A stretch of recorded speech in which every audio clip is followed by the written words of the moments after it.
अस्सलाम वालेकुम व्यूअर्स, मैं आज बड़े इंटरेस्टिंग फैक्ट्स को आपके साथ शेयर करने जा रहा हूँ। वो फैक्ट्स हैं गूगल के बारे में कि कैसे गूगल जो है बिलियंस ऑफ डॉलर का रेवेन्यू अर्न करती है हर साल। मगर इस कंपनी की मेजॉरिटी ऑफ सर्विसेज जो हैं वो फ्री ऑफ कॉस्ट है। आप उनका जीमेल यूज़ करते हैं, फ्री है। गूगल मैप्स यूज़ करते हैं, फ्री है। गूगल डॉक्स यूज़ करते हैं, फ्री है। 90% जो इनकी प्रोडक्ट्स एंड सर्विसेज हैं वो फ्री ऑफ कॉस्ट है यूजर्स के लिए। तो फिर इतना रेवेन्यू कैसे अर्न इन्होंने किया, ये एक सीक्रेट है जिसको जानना बहुत जरूरी है। ऐसी क्या बिजनेस स्ट्रैटेजी है जिस स्ट्रैटेजी को यूज करने के बावजूद भी गूगल जो है वो आपसे कुछ चार्ज नहीं करता, मगर वो रिसेंट जो ईयर है उसमें 305.6 बिलियन डॉलर्स का रेवेन्यू अर्न किया गूगल ने। ये कैसे पॉसिबल हुआ? और अगर हम थोड़ा सा इसके बैकग्राउंड में जाते हैं तो हमें जानना ज़रूरी है कि गूगल की जो सर्च है पर डे वो है 8.5 बिलियन सर्च जो है वो पर डे गूगल में होती है, और इतनी ही पॉपुलेशन है दुनिया की। थोड़ा सा हम हिस्ट्री के बारे में जानते हैं कि जो गूगल का स्टार्ट हुआ वो 1998 में हुआ, जिनको दो लोगों ने शुरू किया। एक का नाम था मिस्टर लैरी पेज और जो दूसरे शख्स थे उनका नाम था सर्गे ब्रिन। इन्होंने एक कॉलेज प्रोजेक्ट में जो है इसको जो है इस प्रोजेक्ट को लॉन्च किया, जिसमें इनका पर्पस था कि हम जो इन्फॉर्मेशन है उसको गैदर करेंगे, गैदर करके उसको ऑर्गेनाइज करेंगे, ऑर्गेनाइज करके हम जो व्यूअर्स हैं उनके लिए उसकी एक्सेस को ओपन करेंगे। तो इन्होंने यहाँ से अपने इस प्लान को, इस आइडिया को लॉन्च किया। गूगल लॉन्च होने के बाद जो है वो, जब हम उस टाइम पर अगर देखें तो हमें जब हम कुछ सर्च करते थे गूगल के सर्च इंजन में 1 2 3 4 5 6 लिखा होता था, तो ये एक उनका मॉडल था। मगर उनको ये जो प्लान था, ये आइडिया था कि यार हमने जो गूगल है उसको गूगल का नाम क्यों देना है। एक्चुअल में गूगल का कोई अपना ऐसा मतलब नहीं है। जैसे 1 के आगे मैं अगर 3 जीरोस ऐड करूंगा तो ये 1000 बनता है। अगर मैं 1 के आगे 4 जीरोस ऐड करता हूँ ये 10,000 बनता है। इसी तरह गूगल का एक जर्नल, अगर हम इसका एक परसेप्शन दें तो 1 के आगे 100 जीरोस ऐड होने के बाद जो चीज़ बनती है उसको हम गूगल कहते हैं। तो वहाँ से ये एक आइडिया आया, और इस आइडिया को जब उन्होंने लॉन्च किया तो लॉन्च करने के बाद जो है 98 के बाद जो है वो करते करते करते आज 2024 में जो गूगल है वो दुनिया की बिग कंपनीज में आज गूगल का जो है वो शुमार होता है। मगर ऑन द अदर साइड ये बात सोच के हैरानगी होती है यार कि ये कैसे पॉसिबल हुआ कि ये फ्री की सर्विसेज दे रहे हैं, पैसे भी अर्न कर रहे हैं, रेवेन्यू भी अर्न कर रहे हैं, और दुनिया की बड़ी टॉप 10 कंपनीज में गूगल का नाम आता है। तो ये थोड़ा सा सीक्रेट जो है ये जानना जरूरी है हम सब लोगों के लिए। अब मैं आपके साथ कुछ इनकी मेन प्रोडक्ट्स आपके साथ शेयर करूंगा जो फ्री हैं, मगर ये किस तरीके से पैसे अर्न कर रहे हैं। वो आपके लिए एक बिजनेस आइडिया भी होगा, और उस आइडिया को हम खुद से भी इम्प्लीमेंट कर सकते हैं। तो सबसे पहले हम गूगल की जो मेन सर्विसेज है जो हम सब लोग जानते हैं, जो फ्री में ऑफर कर रहे हैं, सबसे पहले उनका जो है वो गूगल सर्च है, जिसमें आप कुछ भी एंटर करते हैं आपको वो सर्च इंजन में बहुत सी इन्फॉर्मेशन मिलती है। फिर जीमेल है जिसको आप एज ए ईमेल यूज़ करते हैं, गूगल मैप्स है जिसको आप एज ए लोकेशन यूज़ करते हैं, गूगल ड्राइव है जिसको आप एज ए आपने अपना डाटा कोई स्टोर करना है उसको आप यूज़ करते हैं, गूगल फोटोज़ है, गूगल क्रोम जो वेब ब्राउज़र है वो दुनिया का इस टाइम पर टॉप ब्राउज़र है, जिसको मतलब हम जब भी कोई चीज़ भी हम किसी ब्राउज़र में लिखते हैं तो हमें क्रोम को हम डाउनलोड करते हैं अपने सिस्टम में। और एंड्रॉयड फ़ोन्स हमारे हैं, गूगल डॉक्स हैं, और गूगल प्ले स्टोर है। अब प्ले स्टोर में हमारे एंड्रॉयड फ़ोन में हम उसमें कोई भी ऐसी ऐप ऐड ऑन करते हैं। तो ये जो जितनी भी सर्विसेज मैंने आपके साथ मेन में डिस्कस की हैं ये फ्री हैं।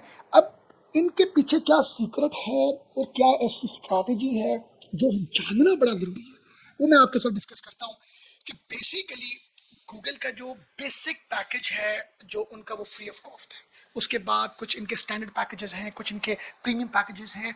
जो इनकी एक स्ट्रैटेजी जिसको हम कहते हैं try before you buy model, कि पहले आप यूज़ कर लो फिर आप इसको बाय कर लेना। जैसे हम अगर जीमेल की बात करें तो जीमेल में 15 GB जो डाटा है, उसकी जो स्टोरेज का डाटा है वो फ्री है। इसके बाद आपको जो है मज़ीद डाटा बाय करने के लिए आपको पे करना पड़ेगा। इसी तरह अगर मैं बात करूँ गूगल डॉक्स की, तो गूगल डॉक्स में जो आप डॉक्यूमेंट्स अपलोड करते हैं, अपने एक्सेल, अपने वर्ड, कोई भी आपकी ऐसे इंपॉर्टेंट चीज़ें हैं, तो उसमें भी 15 GB के बाद स्टोरेज फुल होती है और फिर आपको पैसे पे करने पड़ते हैं। इसी तरह अगर हम बात करें यूट्यूब की, तो यूट्यूब भी हमें फ्री ऑफ कॉस्ट वीडियोस दिखाता है, मगर जहाँ पर हमें लगता है कि हम एड्स नहीं देखना चाहते, हम उनका प्रीमियम पैकेज परचेज करते हैं और फिर हम एड्स के बगैर यूट्यूब में कुछ भी देख सकते हैं। अब ये इनकी एक स्ट्रैटेजी है, जिस स्ट्रैटेजी को बहुत सी दूसरी कंपनीज भी जो है यूज़ करती है, जिसमें एक शॉपिफाई है, लिंक्डइन है, ट्विटर है। इनका भी इसी तरह का है कि इनके जो बेसिक पैकेजेस हैं वो फ्री हैं, मगर अगर आप एडिशनल सर्विसेज चाहें तो आपको एक्स्ट्रा पे करना पड़ता है। ये एक बेसिकली एक लेसन है हमारे लिए कि free standard premium business model कि आप जो भी कोई बिजनेस कर रहे हैं तो आप कोशिश करें कि आप इनिशियल लेवल की जो आपकी जो सर्विसेज हैं वो फ्री ऑफ कॉस्ट देने की कोशिश करें, ताकि लोग अट्रैक्ट हों, लोग उस आपके उस प्रोडक्ट के लिए की यूजेज का एक पार्ट बने। तो आप ये कोशिश करें कि आप अपनी जो प्रोडक्ट जो भी सेल कर रहे हैं, जो जिस भी बिजनेस में हैं, तो आप इनिशियल लेवल पर कोई ना कोई सर्विसेज उनको दें ताकि वो आपके कस्टमर बन सकें, क्लाइंट्स बन सकें, और इससे वो आपके प्रोडक्ट को यूज़ कर सकें, और with the passage of time उनसे आप जो हैं वो उसी तरह प्रीमियम और स्टैंडर्ड अपने जो पैकेजेस हैं या अपनी प्रोडक्ट्स हैं वो आप उनको सेल कर सकें। तो एक बिजनेस आइडिया है।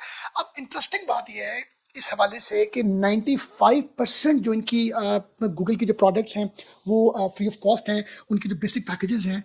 मगर इससे ज़्यादा इंटरेस्टिंग बात यह है कि 95% ऑफ यूज़र्स इनके इन पैकेजेस को बाय नहीं करते, या 90% नहीं करते, या मेजॉरिटी ऑफ केसेस में जो है कोई भी मतलब जिस तरह आप यूट्यूब का करें तो बहुत कम लोग प्रीमियम पैकेजेस बाय करेंगे जीमेल के हवाले से या गूगल मैप के हवाले से।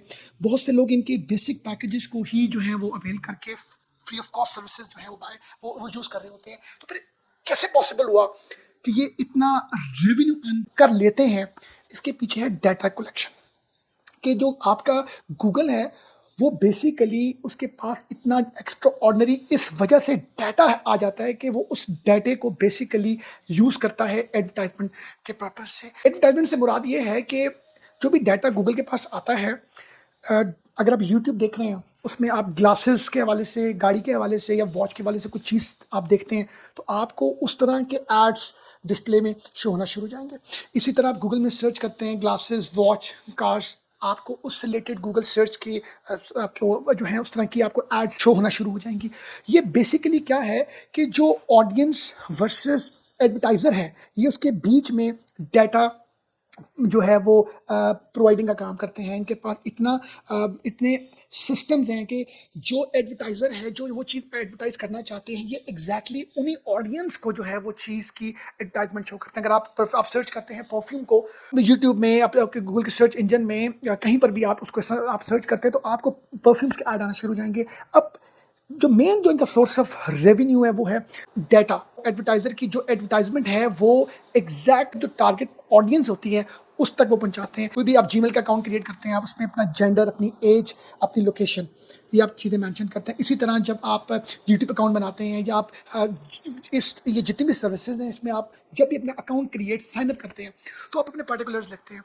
और ऑन द अदर साइड जब आप गूगल में स्पेसिफिक कुछ चीज़ सर्च कर रहे होते हैं, स्पेसिफिक कुछ चीज़ सर्च कर रहे होते हैं, यूट्यूब में सर्च कर रहे होते हैं, तो ऑटोमेटिकली उनको पता लग जाता है कि अपने सिस्टम्स की वजह से कि एग्जैक्ट इस एज का, इस जेंडर का, इस लोकेशन का एक रिसोर्स है जो ये चीज़ सर्च कर रहा है। तो एग्जैक्टली जो एडवर्टाइजर ने उसको पे किया होता है गूगल को, तो वो एग्जैक्ट उसी एज ब्रैकेट को वही चीज़ की एडवर्टाइजमेंट की डिस्प्ले करवाता है जो एग्जैक्ट उस रिसोर्स को चाहिए होता है या उस पर्सन का वो इंटरेस्ट होता है।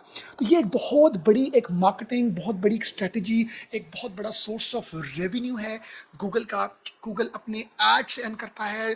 आप गूगल में कोई भी सर्च करते हैं, आपको उसके डिस्प्ले में, उसकी सराउंडिंग्स में आपको एड्स शो हो रहे होते हैं। आप कोई वेबसाइट ओपन करते हैं गूगल में, आपको वहाँ पर शो हो रहे होते हैं। आप यूट्यूब देखते हैं, वहाँ पर आपको एड्स शो हो रहे होते हैं। तो ये एक बहुत बड़ा main source of income, source of revenue है गूगल का, जिसका नाम है डाटा।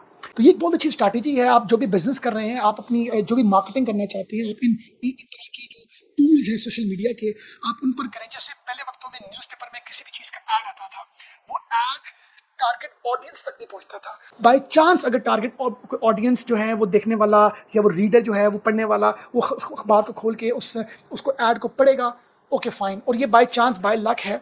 मगर अगर हम बात करें वही एडवर्टाइजमेंट हम किसी भी सोशल मीडिया के इस तरह के प्लेटफॉर्म में देते हैं, तो ऑटोमेटिकली ऐसे सर्च इंजन, ऐसी बैकएंड एआई जो टूल्स हैं और इस तरह की इंफॉर्मेशन एंड टेक्नोलॉजी इतना बिल्ट होगी, इतनी स्ट्रांग होगी है कि वो आपकी जो भी मतलब आपका ऐड है वो उस टारगेट ऑडियंस तक जो है वो पहुंचाता है। तो ये कुछ आज की डिस्कशन के हवाले से मैंने आपके साथ पॉइंट शेयर किए।